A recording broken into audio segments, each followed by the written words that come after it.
Hello everybody, how's it going? So welcome to another One Piece review. This time we're covering Manga chapter 1121. And I find it interesting that the ending of this chapter kind of mirrors what one of Oda's editors said about the ending of Egghead Island and also what lies ahead as far as Elbaf is concerned.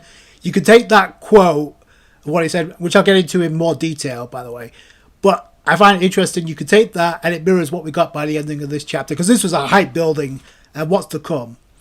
And speaking of which, I also find it interesting I got the same vibes after the ending of this chapter. I got the same vibes that I had when Doflamingo gave his speech about the Throne Wars and how he hyped that up when he was talking to Suru about the major players that are involved now going forward that should play a role leading to what's left in the final saga. It's also interesting to note, like, this is only the first arc in the final saga. We have no idea what's in store. Like, we know we got Elbaf on the horizon, but as far as context is concerned, we really don't know what Oda's got cooked up. Speaking of Dofi, we got Luffy along with Nami, Chopper, and Usopp on the cover of Weekly Shonen Jump. Luffy pimped out with the Doflamingo feather coat. Now, I would say Kaido as well, but I don't see Kaido pimping himself out. Plus, Luffy has the shades, so just saying. Plus, I like the suit that he's got on. Kind of reminds me of Whole Cake Island. Also, he's got the bling going on. So that's a pretty dope looking outfit for Luffy, I'm not going to lie. Speaking of Whole Cake Island, the dress that Nami's wearing in the cover, it kind of resembles the dress she wore on Whole Cake Island. Cool. Speaking of Nami, oh boy, she was front and center on that color spread. Oh god. So, arguably one of the hardest color spreads I've seen Nami in a while. So, she's giant size while the rest of the straw are miniature size. Context and symbolism is kind of everything here. So you got Nami holding an ice cream. You've got Zoro on the ankle of Nami slicing up a watermelon. You got Frankie in between the thighs of Nami, literally. Then you got Luffy hugging on and eating Nami's ice cream, where I'm pretty sure a chunk of that ice cream has already landed on her, where she's holding Chopper and Robin is resting on her arm. So I'm just saying, context is everything, but my god, Nami looks awesome in this colour spread. So obviously rocking out the summer theme. But I find it interesting, even though she was front and centre in this colour spread, Nami was not in this chapter. We get to see Usopp, Jinbei, Chopper and Zoro, as well as Luffy. Speaking of which, we start off with Luffy warning the Giants to beware of Saturn's poisonous claws, because obviously they'll get poisoned if they make contact. The Giants block the attack, but then I love how Luffy's about to go in and attack, so, oh, you won't stay down, huh? Then you got Bonney, who doesn't hesitate. She immediately goes back into a Nika form by using Distorted Future. So before, she was like kind of maxed out in the form of a child. Now, seeing Saturn, she doesn't even hesitate. She's already in the new form, and this catches Saturn by surprise. Saturn looks more troubled by this than the sword that Bonney had that he used, which actually led to nowhere.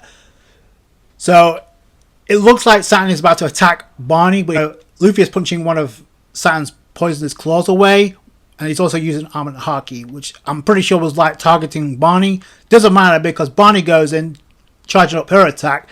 Now, I find it interesting, yet again, Bonney goes in for one singular attack. Keep that in mind. But we got a lot of context as this chapter's going on, as this scene's going on. So as Bonney's gearing up for her punch alongside Luffy, you got Luffy acting like a coach, coaching Bonney. So, yo, you got this. Meanwhile, we continue on with Vegapunk's speech to the rest of the world, to where, hey, a day of awakening is coming where all the pressing secrets of the Void Century, all the secrets of the ancient weapons, that everything that's been touched on, he goes on to hype. You'll get the full context once the journey is complete. So, like, we didn't know this already, but it's Vegapunk hyping it up. I guess if you want to contribute this to the vibes of the ending of this chapter, mirroring what we got with Whitebeard and his speech about the One Piece, I guess you can include that, because there are some similar vibes I got from that too. But you got Shirahoshi, you got Vivi, who are obviously very interested about this. We don't know if Vivi's learned that she's a D, but she's in this panel and she has a very interesting look. Shirahoshi, I think the way she's going to become involved with this, I think Blackbeard is going to capture her. I just think that's the only thing that makes sense right now. Because plus, there was already a pledge by the Straw Hats they would see Shirahoshi again. So that's one way you can do that. Also, we know Pluton is linked with Wano. That has to be revealed at some point. So we also go to Sky Pier where we see Cornus. So that's pretty cool. But as Vegapunk's going along, those with rare, unique racial ancestry that deal with prejudice and being relentlessly slaughtered and pursued because of a quirk of history. We see Kuma and the fact that he's a member of the Buccaneer tribe, which also has to be explained, maybe on Elbaf. We also get Marco listed in, because obviously of what Whitebeard told him about the Lunarian race, which is where we see King. We also have Pudding, a member of the Three-Eyed Tribe, who's about to awaken her ability. Remember, she got captured by members of the Blackbeard Pirates. I personally think, considering we saw Katakuri and Smoothie, they could have a plan to rescue Pudding, maybe. But I also think this is going to lead to Sanji and Pudding reuniting at some point. But we know it's happening, so buckle up. But then we go back to get to the action. Bonney goes in, and then all of a sudden, Saturn goes in to try and counterattack. And also, he comes up with some interesting dialogue. He says, you're a parrot mimicking what you don't comprehend, which is interesting considering he says that before he gets defeated, or at least taken down. So Luffy's like, shut that shit off, and like he blocks all the attacks that he was trying to target Bonney with, and just blocks it with a Gatling kick, I guess, in Gear 5th, and he's just laughing it up. Like, he doesn't care. Bonney, on the other hand, is filled with emotion and rage. Remember what I said in the previous review? How Saturn is a conflict of interest for Bonney. You see that in full effect here, because she's thinking about every bit of suffering that her parents have gone through because of Saturn. What, in my opinion, honestly makes this moment just as satisfying, if not more, than the punch that Kuma delivered on Saturn when he rescued Bonney. So we get a collage of all the moments where Kuma has suffered, but the dialogue through Bonney is what makes this moment stand out. And then this is interesting because Bonney is actually thinking what could have been had Saturn not ruined everything for her. But we do see Ginny, and she doesn't have long hair like we saw before she died. But then you see the outpour of Bonney. It's like she's crying, all I ever wanted was for the three of us to live in peace. Being alone made me want to die, but I kept going. This is what I meant. This was so much satisfying, just as satisfying as the punch that Kuma delivered that landed on Saturn, because the emotion now is coming out from Bonney. We got no dialogue from Kuma. We know the stuff he went through, but we never got anything as far as him expressing how he felt at that time when he punched Saturn. Here, we know how Bonney feels, and she's witnessed everything through Kuma's memories. What also adds to this, and as much as I don't care about him, we do get to see Kizaru. More importantly, we do get to see Santamaru, and he's awake. So shout out to one of the top 3 MVPs of Egghead, because holy crap, I mean, Santamaru's not only survived, but he's awake. And Luffy and Bonney go in with Liberating Nika Punch, which is so poetic because this is all about liberation. Kuma's abilities, his paw was described as the hand of liberation. So it just makes sense. It comes full circle. That the liberation Nika Punch, Luffy landing Gatling in Gear 5th while Bonney lands Nika Punch right in the midsection, and it does the damage, enough damage to it looks like send him off the ship, off the giant ship, and it looks like he's about to land in the ocean. So meanwhile, while this attack is happening, you've got other parties that are looking elsewhere across the world. That as Vegapunk continues on with his dialogue, there will be a reckoning on the day those answers come. You must be on your guard to protect yourselves. No matter what happens, I have faith in humanity's capacity for wisdom, science. 25 years ago, Roger died. It's been 2 years since Whitebeard died. Obviously, hyping up Roger and Whitebeard by saying it's their time now. So obviously, we know this is going. Like I said, that the speech kind of mirrors what Whitebeard said. And there are certain individuals who cannot be repressed. Obviously referring to Luffy and obviously, and now, by extension, Bonney. Like I said, it looks like Saturn is about to fall into the ocean. If that's the case, I'll get to that in a second. But as Saturn's about to fall, Luffy is just laughing his ass off. So, yo, we really did it. We set that guy flying. Bonney is just crying it up. So I can't wait to hear and see this in the anime. What sets this moment off is the expression that Killmonger gives, like he's smiling. I don't know if he's doing that instinctively or if he's actually aware of what of his surroundings and he's actually smiling. I don't know. Could I be wrong about him not having any faculties about him? Him just relying on impulse and instinct? I don't know. But it did its job because it added to the moment. If that is the end for the Saturn, it's poetic justice. If not, then we're going to find out pretty soon. And I also find it interesting, like, when Bonney first revealed her form with distorted future, the fact she can mimic the form that Luffy has in Gear 5th, it was a singular attack, but if you remember, it was the combined efforts of Sanji, Frankie, and Bonney hitting Luffy to send Marcus Mars flying. We don't know where he got sent to, by the way. Did he get sent to the moon? Did he get sent to space? So we don't know where he ended up. Like I said, it looks like San's about to land in the ocean. Like, for all we know, San could recover and launch a counterattack. I'm not going to write that off. If that is the case and Saturn is done, it's satisfying as heck because it started with 5, we're down to 3. If that's the case, because conveniently after we see Saturn fall, we don't see him land. It cuts to the Sunny falling down, and Dory and Bragi notice this. Usopp, Chopper, and Jinbei are freaking out, but if you notice, Zoro notices something and he's about to draw his sword out for an attack. So either he notices Nash Juro is still hot on the trail, or he has something in mind to help out with the landing. Personally, I think it's him noticing Nash Juro because of the Shodai Katetsu, possibly. Then Vegapunk continues on with what looks to be partially the remainder of the speech. The closest to the truth, a coincidence, or did Roger set all this in motion? Again, this kind of mimics what Whitebeard said to Teach, and I'm going to pull you a direct quote from that chapter. When Whitebeard says to Teach, "You are not him. The man that Roger is waiting for is not you, Teach." Hyped up, the One Piece is real. So it definitely had some of the vibes, but the way this message has been presented, okay, we see a panel of Roger again. Rayleigh is passed out with shout out to Shocky putting a coat over him so he doesn't catch a cold. But this is where it switches from Roger waiting for the man to become the next king of pirates. Unfortunately, there's no guarantee that it would be found by someone Joy Boy would want. So that leaves things up in the air. So there may be more to it than just the will of D. And as this hype speech is going on, we go elsewhere. We go to Hachinose and we come to find out Teach has not returned yet. So the Blackbeard pirates are kind of separated still. We don't know where Teach is at.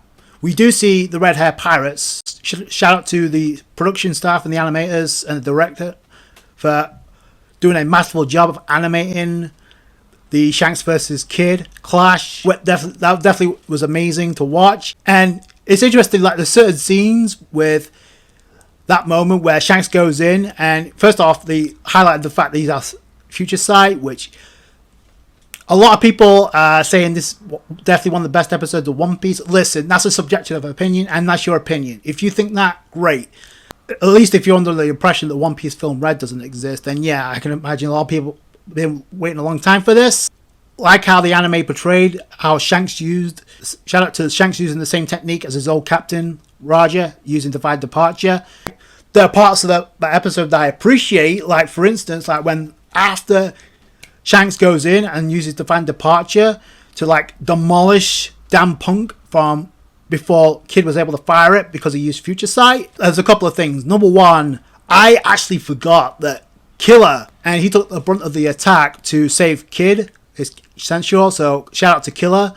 And the other thing, if you noticed, after the attack where Dan Punk gets demolished, the gun gets demolished, the same technique he used with the help of Law to take down Big Mom, the fact that got demolished, and if you notice, the hockey that Shanks was using kind of knocks out the members of the Kid Pirates. I just thought that was kind of interesting to note after the attack. So if he was using Advanced Conqueror's hockey, that holy shit, that was overkill. Because also the aura that I displayed, the Advanced Conqueror's hockey they use, it manifests itself into a form of a phoenix coming right for Kid. I love that moment before he unleashed the Divine Departure, so that was epic. Predier that you think this is the greatest episode of all time, great. That's your opinion. But I will say this, like, don't sleep on episode 1093 where Teach fought Blackbeard, because that episode was amazing too, how that fight was handled.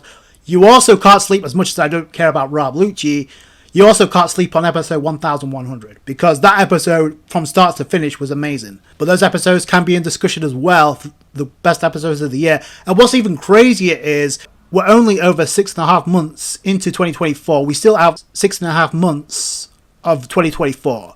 Plus, we got a scene involving Garp coming in, where you know the animation and the production staff are going to be heavy-handed for that episode when we get that. I also kind of like how York was like displaying her plan to the rest of the Seraphim, or how she was giving a thumbs up to Seraphim Snake. I thought that was kind of cute. But this will be the last time we see the Straw Hats and York for a while. Also, the attack people think Kid is done for good. I'm not one of them. I said this from the start. I asked this when this came out in the chapter.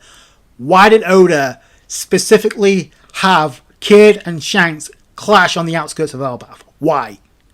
Does anybody know? Because until we get that answered, Kid is in bad shape. Let's not get it twisted. Like, he fell into the ocean, but he's hardly the only person to fall into the sea and survive. Luffy fell into the sea, into the ocean, twice in Wano. The second time, he was communicating without speaking outright to Momonosuke, for crying out loud, and survived. Unless I see a corpse with Kid's name on it, the actual Eustace Kid, then I don't believe shit. The same thing I said about Law. And look how that happened. Law got away. I like how the results of Shanks taking down Kid and Teach taking down Law, as if either of those results were in question, but you can compare the two. Now you can make the argument of whether or not you think those two fights were necessary for hyping up Teach or Blackbeard, but be that as it may, I do find it interesting though that Law, and I'm not, again, it's interesting whether or not you want to think that Oda played favourites here, because now it still wouldn't have gone as well for Kid, but it would be interesting that he probably would have still got decimated. But it's interesting to know, like, what would have happened without Future Sight involved. It's hard to think there isn't some favoritism here, because Law got a heck of a lot more damage on Teach than Kid got anywhere close to on Shanks. I mean, he wasn't able to land a single attack, and it was one attack by Shanks, done. Killer took the brunt of the attack to, like, shield Kid. If he survives, that is a feat. I'm just saying, because if he used Advanced Conqueror's Haki, that is insane. Kid, I expect to survive, because we haven't even got a Kid flashback yet. Plus, we need to know why there's such a bond between the two. So, until that gets explained, I don't believe shit. But getting back on topic, this is the first time we see the Red Air Pirates since the Kid Pirates got defeated on Elbaf. So this pretty much confirms Shanks is no longer on Elbaf. So if you are hoping for a Shanks Luffy Usopp Yasop reunion on Elbaf, no. It looks like they've gone, and if you remember what Shanks said before Kid showed up, he's like, they were leaving anyway. What was he doing on Elbaf? Is there a Rob Poneglyph on Elbaf? I mean, he would know. Speaking of Yonko, we go to Empty Bluffs Island and Buggy's base, where I guess the underlings have got the word that Buggy is gunning for the One Piece. You have Croco Boy and Mihawk, who do not look amused by this, and judging by what we saw from Shanks, can you honestly blame Mihawk anymore for being skeptical, at least cautious, going up against 3 other Yonko and their crew members, respectively? So people want to give Mihawk shit for that.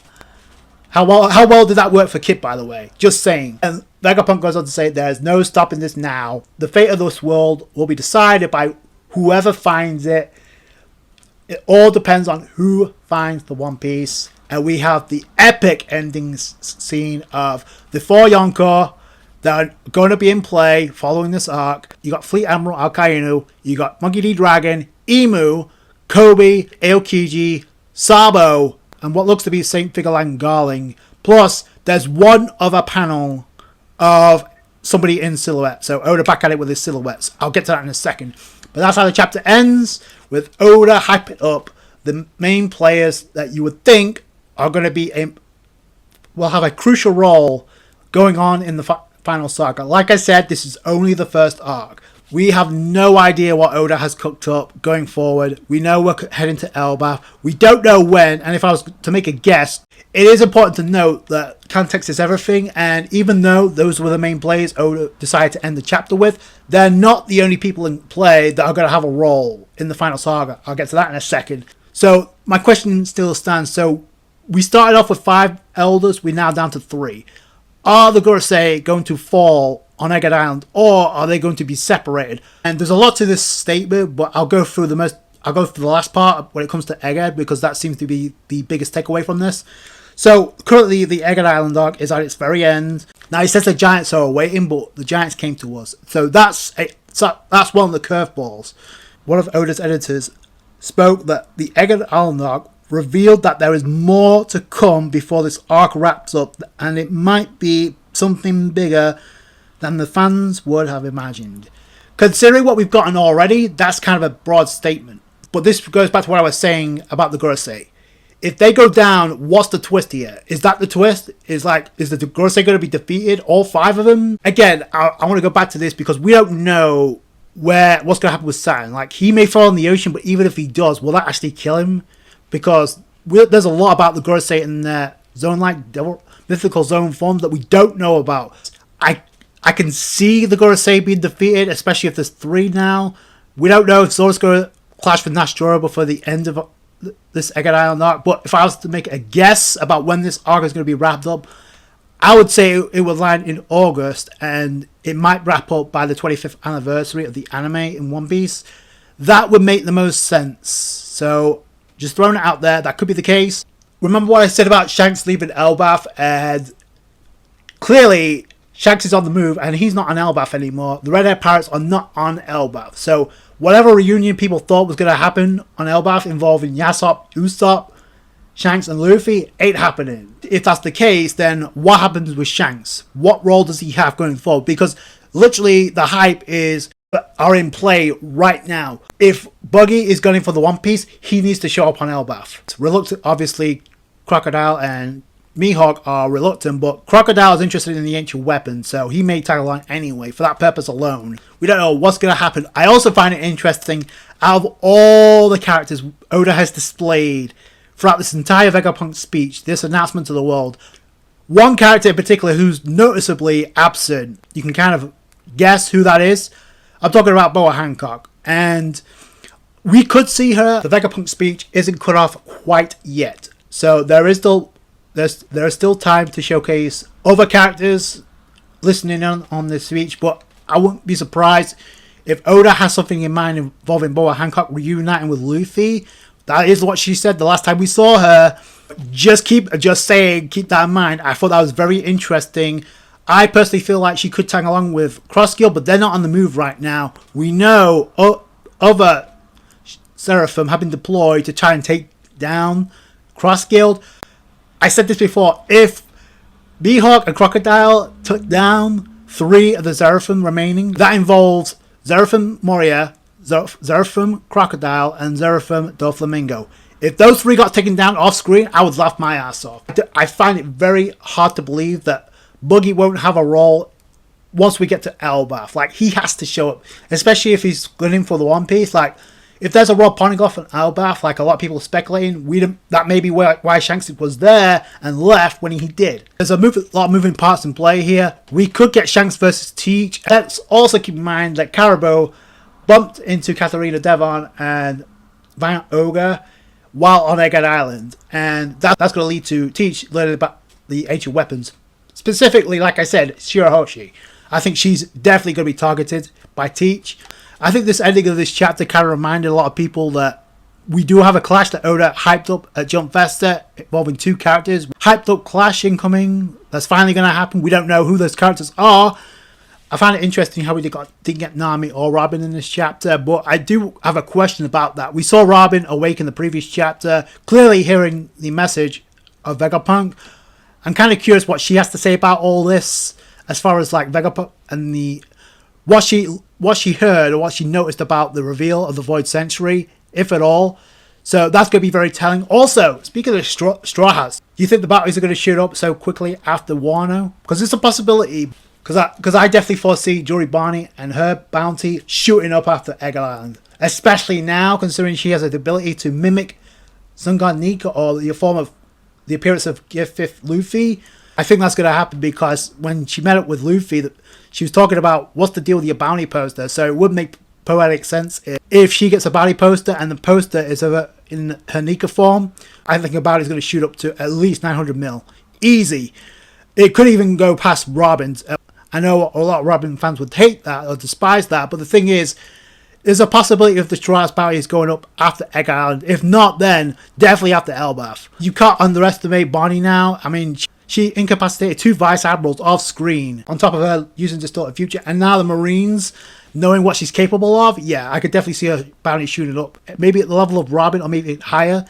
We'll have to wait and see. Now, my final point, the ending scene of this chapter. I mean, a lot of people could make the theories about this, about the person who we saw in silhouette drawing his sword. I will say this. We saw St. Figaland Garling, who we assume is the father of Shanks. We don't know the exact connection yet.